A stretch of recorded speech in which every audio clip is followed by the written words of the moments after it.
Shalom saudara kekasih dalam Tuhan Yesus. Berjumpa kembali dalam program Pastor Talk Zai Church of Christ. Hari ini saya mau membahas tentang berbuah yang benar.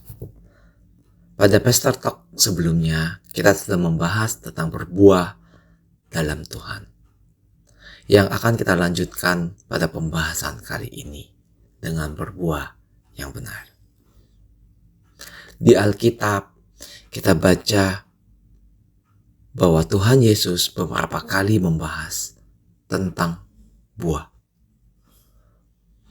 Dalam pengajarannya, Yesus selalu memberikan perumpamaan. Secara spesifik, Yesus mengupamakan dia sebagai pokok anggur, di mana kita sebagai rantingnya, supaya kita berbuahkan anggur. Bacaannya kita ambil dari Yohanes 5. Akulah pokok anggur, dan kamulah ranting-rantingnya. Barang siapa tinggal di dalam aku dan aku di dalam dia, ia berbuah banyak. Sebab di luar aku, kamu tidak dapat berbuat apa-apa. Kenapa Yesus mengupamakan buah yang kita hasilkan seperti buah anggur? Memangnya apa makna dari buah anggur tersebut dalam kehidupan rohani kita? Ada 3 hal yang saya catat. Makna anggur pada zaman tersebut. Yang pertama, anggur melambangkan kesukacitaan. Kita bisa baca dari Mazmur 104 ayat 14-15. Engkau yang menumbuhkan rumput bagi hewan dan tumbuh-tumbuhan untuk diusahakan manusia, yang mengeluarkan makanan dari dalam tanah dan anggur yang menyukakan hati manusia, yang membuat muka berseri karena minyak dan makanan yang menyegarkan hati manusia. Artinya, buah yang kita hasilkan seharusnya memberikan sukacita, memberikan kebahagiaan bagi sesama kita. Sebagaimana Yesus datang membawa kabar sukacita bagi semua orang.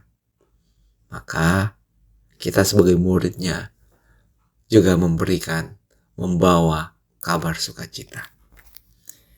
Yesus bilang di Lukas 19 ayat 10 bahwa anak manusia datang untuk mencari dan menyelamatkan yang hilang. Yang kedua, anggur juga merupakan makanan atau buah yang penuh dengan zat besi dan mineral pokok yang dibutuhkan. Artinya, buah yang kita hasilkan seharusnya bisa berguna buat orang lain, memberikan dampak positif, bukan sebagai batu sandungan.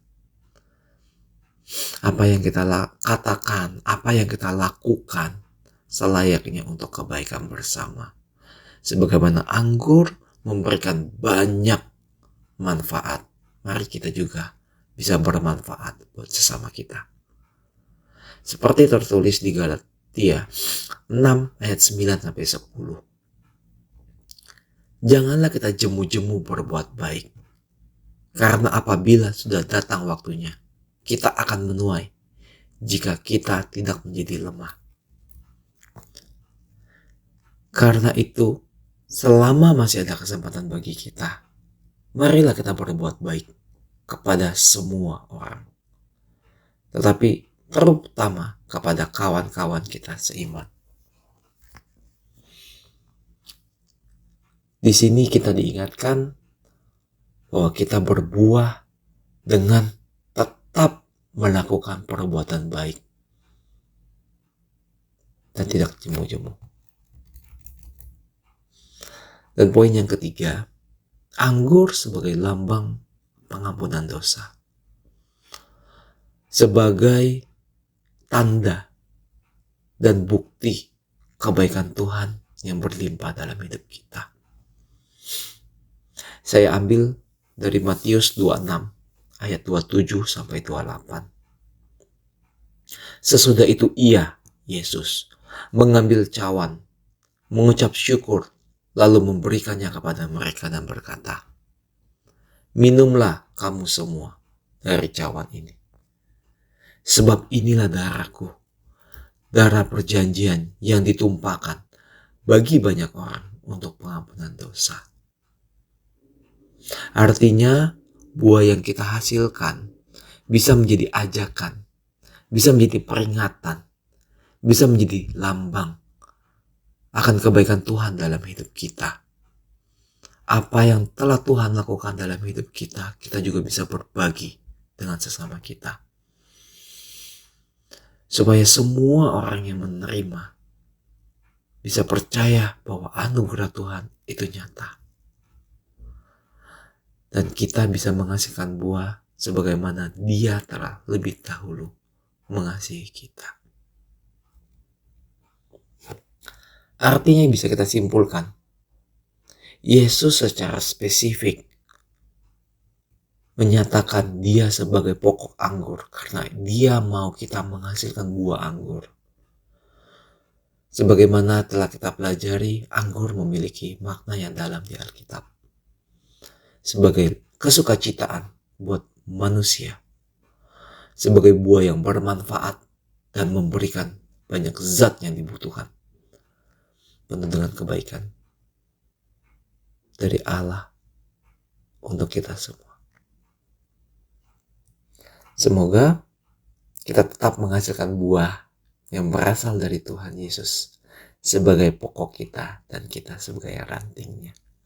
Buah yang benar, buah yang membawa sukacita bagi sesama kita. Haleluya. Tuhan Yesus memberkati kita semua. Amin.